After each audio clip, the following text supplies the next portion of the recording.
मैंने पढ़ा है कि बाइबल आज भी दुनिया की सबसे अधिक बिकने वाली किताब है। न केवल अब तक की सबसे अधिक बिकने वाली, जिसकी लगभग 5 अरब प्रतियां बिक चुकी हैं और यह संख्या लगातार बढ़ रही है, बल्कि हर साल भी जब लगभग 10 करोड़ प्रतियां बेची जाती हैं।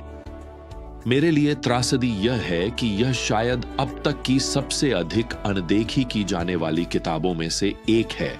उदाहरण के लिए, यहां अमेरिका में हर साल 2.5 करोड़ बाइबल बिकती है, लेकिन सर्वेक्षणों के अनुसार केवल 20 लाख लोग ही इसे नियमित रूप से पढ़ते हैं। तो अधिकांश लोगों के लिए बाइबल केवल रखने की चीज है, लेकिन सच्चे मसीहियों के लिए बाइबल वह है जो हमें अपने पास रखती है। आज जब हम प्रेरित यूहन्ना द्वारा लिखे गए 3 छोटे पत्रों में से पहले पत्र की ओर बढ़ रहे हैं, जिसे हम पहला यूहन्ना कहते हैं, मुझे आपको यह बताना है कि यूहन्ना उस खजाने को भूल नहीं सकता जो परमेश्वर ने उसे दिया, अर्थात जीवित परमेश्वर से प्रेरित वचन लिखने का अनूठा विशेषाधिकार। वह शुरुआत में ही यह भी कहते हैं कि इससे उन्हें पूरी तरह से आनंद मिलता है। अब जब हम पहला यूहन्ना पत्र की यात्रा शुरू कर रहे हैं, तो ध्यान रखें कि यूहन्ना अंतिम जीवित प्रेरित हैं। उन्होंने पहले ही यूहन्ना का सुसमाचार लिख लिया है।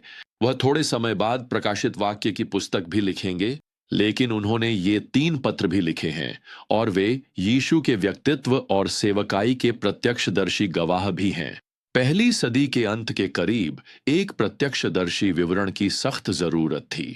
ग्नोस्टिसिज्म का एक प्रारंभिक रूप पहले ही कलीसिया में प्रवेश कर चुका था। झूठे शिक्षक यह दावा कर रहे थे कि यीशु दिव्य नहीं थे, क्योंकि देखिए, ईश्वरत्व कभी भी, आप जानते हैं, बुरे शरीर या मानवता को नहीं अपनाएगा। इसलिए वे कहते थे कि यीशु दरअसल केवल एक मनुष्य थे। वह क्षमा नहीं दे सकते थे, वह किसी को भी अनंत जीवन का वादा नहीं कर सकते थे। उनका शरीर दरअसल मृतकों में से नहीं जी उठा था, उनमें केवल परमेश्वर का सार था। जैसा कि आज भी उदारवादी कहते हैं, उन पर मसीह की आत्मा थी। तो यूहन्ना उस समय के लिए परमेश्वर के आदमी हैं। वह आगे आते हैं और तुरंत यीशु कौन है इसकी सच्चाई की गवाही देते हैं, यहां 1 से 3 पदों में। अब जो आदि से था, यूहन्ना लिखते हैं, जिसे हमने सुना है, जिसे हमने अपनी आंखों से देखा है, जिसे हमने निहारा है और अपने हाथों से छुआ है, जीवन के वचन के विषय में। वह जीवन प्रकट हुआ और हमने उसे देखा है और उसकी गवाही देते हैं और तुम्हें उस अनंत जीवन का प्रचार करते हैं जो पिता के साथ था और हमारे लिए प्रकट हुआ, जिसे हमने देखा और सुना, वही हम तुम्हें भी सुनाते हैं, ताकि तुम भी हमारे साथ सहभागिता कर सको। और वास्तव में हमारी सहभागिता पिता और उसके पुत्र यीशु मसीह के साथ है। आप जानते हैं, यह कहने का लंबा तरीका है, सुनो, मैंने यीशु को देखा है, मैं यीशु को जानता था, मैंने यीशु को बोलते हुए सुना है, मैं यीशु के साथ यात्रा करता था। वह पूरी तरह से मानव थे, लेकिन सुनो, वह पूरी तरह से दिव्य भी थे। वह यीशु मसीह हैं, परमेश्वर के पुत्र। अब यूहन्ना स्पष्ट करते हैं कि यीशु वही अनंत जीवन थे जो पिता के साथ था। इसका अर्थ है कि यीशु का परमेश्वर पिता के साथ पूर्व अस्तित्व वाला आमने सामने का संबंध था। यहां यह बहुत गहन सिद्धांत है। यीशु मसीह परमेश्वर के पूर्व अवतारी पुत्र अनंत काल से परमेश्वर पिता के साथ सहभागिता में अस्तित्व में थे। अब यूहन्ना के लिए यह कोई सूखा डॉक्ट्रिनल कथन नहीं है। यह यीशु मसीह के माध्यम से जीवन को बदलने वाली शक्ति का रोमांचक सत्य है। अब यूहन्ना आगे बढ़कर हमें परमेश्वर पिता के साथ हमारे संबंध के बारे में बताते हैं। वह यहां 5वीं आयत में लिखते हैं, परमेश्वर ज्योति है और उसमें तनिक भी अंधकार नहीं है। दूसरे शब्दों में, बाइबल का परमेश्वर, जिसे यूहन्ना के पत्रों में यहां घोषित किया गया है, वह उन देवताओं जैसा नहीं है जिन्हें विश्व की अन्य धर्मों ने बनाया है। वे देवता, वे धोखा देते हैं और झूठ बोलते हैं।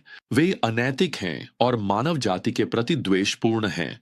वे आपस में झगड़ते और लड़ते रहते हैं। वे भी मनुष्यों की तरह ही लोभी और भ्रष्ट हैं। तो यूहन्ना यहां कह रहे हैं, नहीं नहीं नहीं नहीं, हमारा परमेश्वर अलग है। उसमें कुछ भी बुरा या छलपूर्ण नहीं है, उसमें तनिक भी अंधकार नहीं है। लेकिन यहां सवाल यह है, चूंकि परमेश्वर ज्योति है और ज्योति अंधकार को दूर कर देती है और हम मसीही अपने जीवन में प्रतिदिन अंधकार दिखाते हैं, तो फिर हम परमेश्वर के साथ संगति कैसे रख सकते हैं? तो यूहन्ना हमें यहां 6 से 10वीं आयतों में 4 उत्तर देते हैं। सबसे पहले यहां यह है, वह कह रहे हैं कि हमें ईमानदार होना चाहिए। 6 आयत कहती है, यदि हम कहते हैं कि हमारा उसके साथ संगति है और अंधकार में चलते हैं, तो हम झूठ बोलते हैं और सत्य का आचरण नहीं करते। कुछ लोग कहेंगे कि यूहन्ना यहां विश्वासियों से बात नहीं कर रहे हैं, वे तर्क करते हैं कि किसी मसीही के लिए अंधकार में चलना और सत्य का आचरण न करना संभव नहीं है। मैं उनके पर्यवेक्षकों और शायद उनके जीवन साथियों से बात करना चाहूंगा। यूहन्ना मसीहियों को लिख रहे हैं। इस पूरे अनुच्छेद में वह हम और हमें का उपयोग करते हैं ताकि कोई संदेह न रहे। हम अपनी संगति परमेश्वर के साथ खो सकते हैं। हम परमेश्वर के विरुद्ध पाप कर सकते हैं। आप जानते हैं, अगर आप विवाहित हैं तो आप अपने जीवन साथी को ठेस पहुंचा सकते हैं, किसी न किसी तरह उनके विरुद्ध पाप कर सकते हैं और वह संगति बिगाड़ सकते हैं जो पहले थी। लेकिन जब आप समझदारी में आते हैं और माफी मांगते हैं, तो आपको फिर से शादी करने की जरूरत नहीं होती। और मैं खुश हूं क्योंकि वह बहुत महंगा पड़ता है। लेकिन आप अपनी संगति को फिर से बहाल कर सकते हैं। अब हमें अपने पाप के बारे में ईमानदार होना होगा।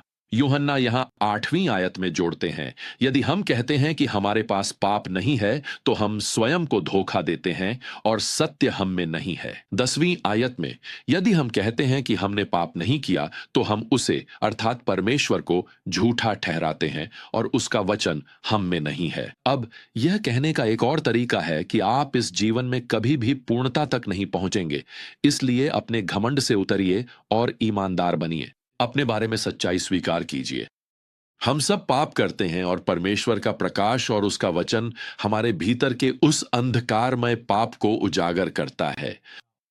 अब दूसरी बात, हमें निकट रहना चाहिए।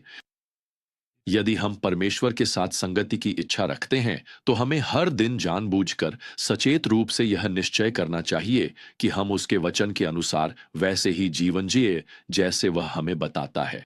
यहां 7वें पद में प्रेरित यूहन्ना लिखते हैं, पर यदि हम ज्योति में चलें जैसे वह स्वयं ज्योति में है, तो हमारा एक दूसरे के साथ संगति है और उसके पुत्र यीशु का लहू हमें हर पाप से शुद्ध करता है। प्रियजनों, अपने जीवन को उसकी ज्योति के सामने रखने से मत डरिए। उसकी ज्योति चाहे जो भी दाग दिखाए, यीशु मसीह शुद्ध करते हैं और क्षमा करते हैं। इसका अर्थ है कि हमें न केवल ईमानदार होना और निकट रहना चाहिए, बल्कि तीसरी बात, हमें अपने आप को साफ करना भी चाहिए।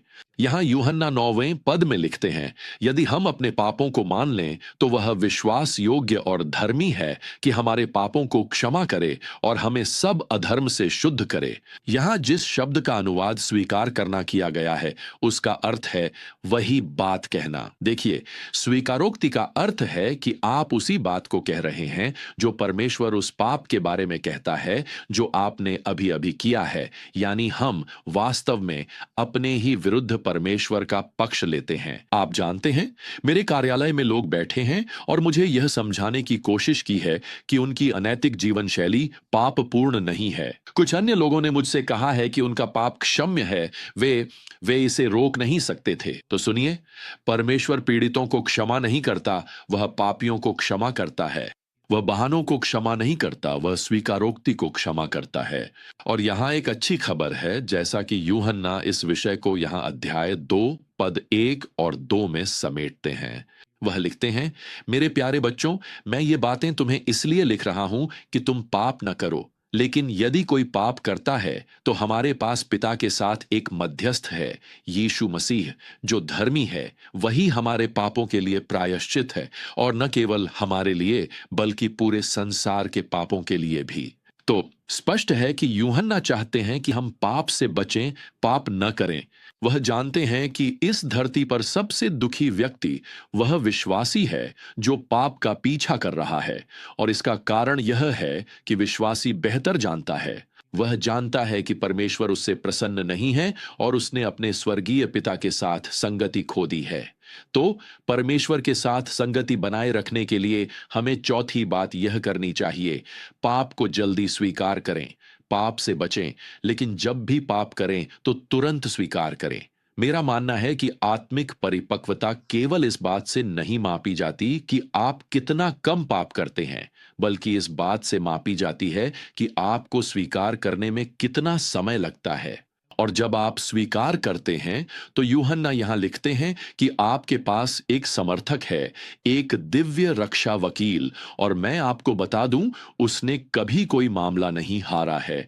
ऐसा इसलिए है क्योंकि यीशु अब स्वयं को आपके और मेरे पाप के लिए भुगतान पूरा करने वाले के रूप में प्रस्तुत कर सकते हैं। यही प्रायश्चित का अर्थ है। इसका अर्थ है न्याय को संतुष्ट करना।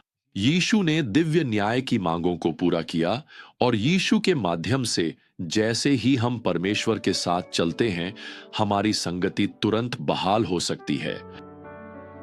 खैर, प्रेरित यूहन्ना सही हैं, जैसा कि उन्होंने पहले पद 4 में लिखा था कि यह पत्र यह हमें आनंद देगा। और मैं आपको बताना चाहता हूं, हमने तो अभी शुरुआत ही की है और आगे और भी बहुत सा आनंद आने वाला है। तो जब तक हम फिर से यात्रा शुरू न करें, प्रियजनों, प्रभु यीशु मसीह का अनुग्रह, परमेश्वर का प्रेम और पवित्र आत्मा की संगति आप सभी के साथ बनी रहे। आमीन।